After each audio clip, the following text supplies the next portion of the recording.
Yes. Today is a fine morning that the Lord has given us. Now, as you can see, the environment is good. Live from the village, the known village, Nyabohanse village. I have decided to change the scenery so that the audience don't get bored with the same environment. But the most important thing is learning at the end of the video.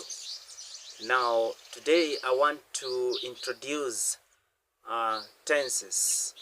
In fact, without tenses, there is nothing else you can do, because it is the tenses that will tell you the time that you are going to speak, or the time that you are going to write a piece of writing or a work of art. Now, tenses, in English we have around 3 aspects or tenses. We have the present tense, we have the past tense, and we also have the future tense. Other people or other authors say aspects. They would say the past aspect, the present aspect, and also the future aspect. The others that would say that the future is not a tense, because no one knows whether that future will come, but we are always optimistic that the future will always come. Now, let's delve into it very fast, because time awaits no man. We are going to start with the present tense, because the present tense is usually like that. It's usually the first thing. But before we go there, there is a technique that can help students or learners or English teachers or English enthusiasts in order to understand the tenses, because I believe that all over the world, tenses are usually very difficult to understand. Now, when you arrange the tenses, we start with the present tense, the past, and also the future.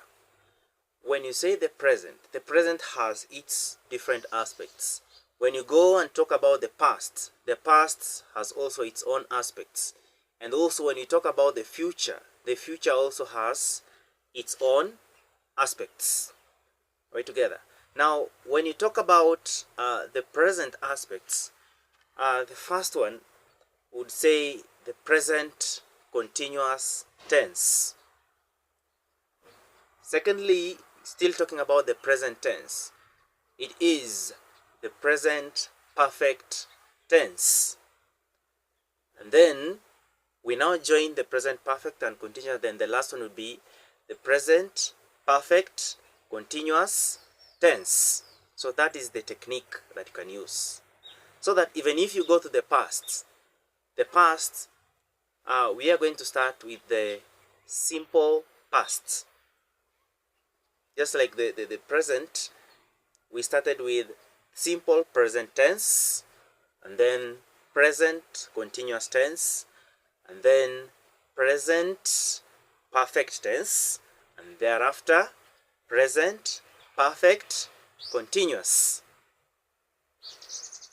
And then when you go to the past, the same way we did the present tense, when you talk about the past tense, you now talk about the simple past, and then you talk about the past perfect. From the simple past, then you talk about the past continuous tense. And then after past continuous tense, you'll now talk about past perfect tense. After talking about the past perfect tense, you now mix them as we did the first one. It now becomes past perfect continuous tense. So that is the formula. If we go to the future will remain the same, will also be the same way we formed the present, the past, we shall form the future. If we were doing live, maybe I would have asked people to now try to give me the formula of the future tense. But because this is not a live video, live you know, engagement, I will just say it.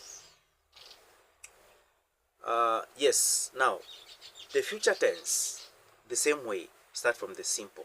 Always start from simple. If it is present, it is simple present. If it is past, simple past. If it is future, then what are we going to do? Can you give me the answer? If you talk about now the future, say simple future tense. And then thereafter, the same way, future continuous tense. From future continuous, now we are moving to future perfect tense. From future perfect tense, now we are moving to future perfect continuous tense. So that is the logic, that is the style, that is the technique, or that is the pedagogical way of doing it, so that students can understand the tenses from the word go. That before knowing what present tense is, before knowing what past tense is or future tense is, you must know those tenses, all of them, just like I've said, just like I've given you the tenses. So present, past, and future. All these tenses are talking about a particular time of speaking. If you're speaking now, then you're speaking at a present time. If you spoke yesterday or few moments from yesterday, then that means you're speaking about the past aspect or the past tense. If you're anticipating or you are projecting yourself into the future, then you're talking about the future time or the future tense. So that is how it is divided. Now, we are going to do it in a very simple way. But today, you cannot teach all tenses in one lesson. So today, I'll just dwell in the present tense, especially the simple present tense. In my subsequent video, I had already told you what simple present tense entails. We said that the first tense, of course, we are starting with the present tense, right? And then now the first one is simple present tense. So in the simple present tense, we are talking about actions that are always happening, or rather we say habitual actions, your habits. What do you always like doing? For example, I can say I like watching movies. Then that sentence or that tense is in the simple present tense. And then we also said that simple present tense talks about general truths, things that are all are true. Whether you go forward or backwards, it remains the same. Also, it can talk about facts. So first, we have said the simple present tense talks about habitual actions, things that you always do. It will also talk about maybe facts, as you've said, things that are not theoretical, they are facts, they are proven to be true. Or they can talk about general truths. Yes, as I was saying, that the simple present tense talks about the following. So today I'm just going to specify on the simple present tense. So watch out for the next video to know the other tenses. Now, let's now get to it.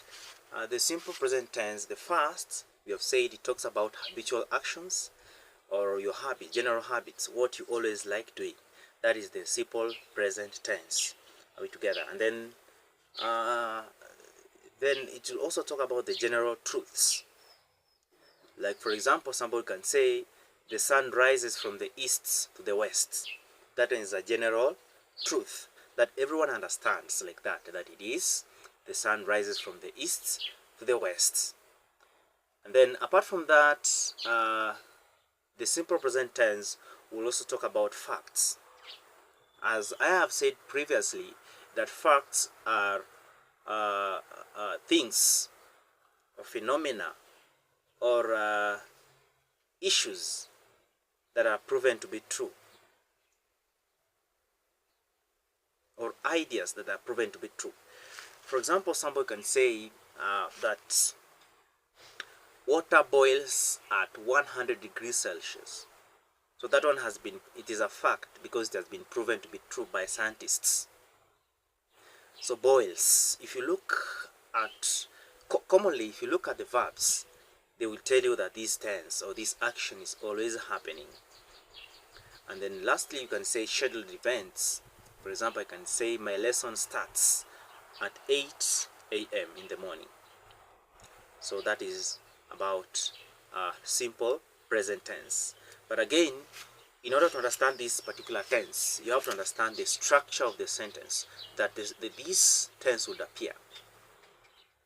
In fact, I'm going to select one sentence that we're going to use it in all the tenses that we are going to do. So, for example, I can say the structure, normally sentences start from the subject, verb, and object. If this verb is a transitive verb, then the sentence is going to have an object. If the verb is an intransitive verb, then it's not going to have an object.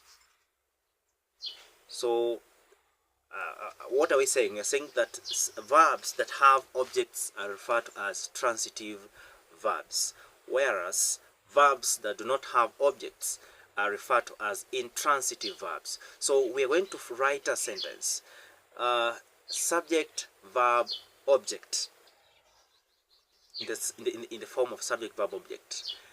I'm going to use the first person, the second, and also the third, so that we see how this tense is. Generally speaking, mostly we add s to the verb to make the action, to show the action that is always happening. Now, let's use I. Let's start with I. In the simple present tense, I read a novel. That is the first sentence, the first person. The second person, in the simple present tense, you read a novel. The third person, singular, he. Now when you talk about the third person, now that's when you'll add an s to the verb. So it's going to be, he reads a novel. She reads a novel. It, I don't know whether it can read, but again, for the sake of the structure, you say it reads a novel. So what can we say? In the first person, we have not added s. The second person, we have not added an s. What about the third person? The third person, we have added an s to the basic form of the verb to form the simple present tense. What about the third person plural? They. So it's going to be, they read a novel. So we cannot say they reads a novel. It's going to be the subject and the verb will not agree. So that's how it is formed. Now structurally, we can say it is now the subject plus the base form of the verb. Base form of the verb plus an object, because we don't add anything to the verb. We only add s. That will dictate that this sentence is in the third person. So remember, when we talked about pronouns earlier on in our previous videos, that pronouns are used in place of verbs. Now if we replace, for example, the third person singular with the name of a person, then the tense will remain. So for example, he, you can replace he with the, for example, you can say Paul. You can say that Paul reads a novel. If you replace Paul with a pronoun, it will be he reads a novel. So just like that, pronouns replace nouns. In the simple present tense, it remains the same. In plural, we can say boys. We now want to replace they with a noun. So they is in plural, so we shall say Paul, maybe, and another boy, Peter, they. So we can say maybe boys read a novel, or children read a novel. The rule of subject and verb agreement, that one will not be. If you say children reads a novel, the subject will not agree with the verb. Of course, if you request me to talk about the rules of subject and verb agreement in the comment section, I'll do that. But today I wanted you to understand the structure, the formula of understanding tenses, and also the first tense, which is simple present tense. I think we have delved into it, we have talked about it. So you have to note how it is used in the first person, the second, the third. And you also have to understand the structure, so that in future, if you find a question for gap filling, you will fill the gaps correctly. For example, somebody can say, children dash to the market every day, and into brackets, the verb is written go. So what would be the answer? So give me the answer in the comment section, and let us be engaged. And let us engage so well, so that we benefit from this session. Thank you very much for watching. Subscribe to my channel. Those ones that are returning subscribers, thank you for always watching and commenting, and also following me always in my channel. Thank you very much. Subscribe for more. In our next lesson, we're going to learn about the present continuous tense, and also the present perfect tense, if time allows me. Thank you very much. Love you all. Keep it locked. This is Nyabohanse teacher, live from Nyabohanse village. Today the scenery has changed. It is very green here in the village, but let me hope you have gained. Thank you very much. Have a lovely day. I love you all. Thank you very much for watching.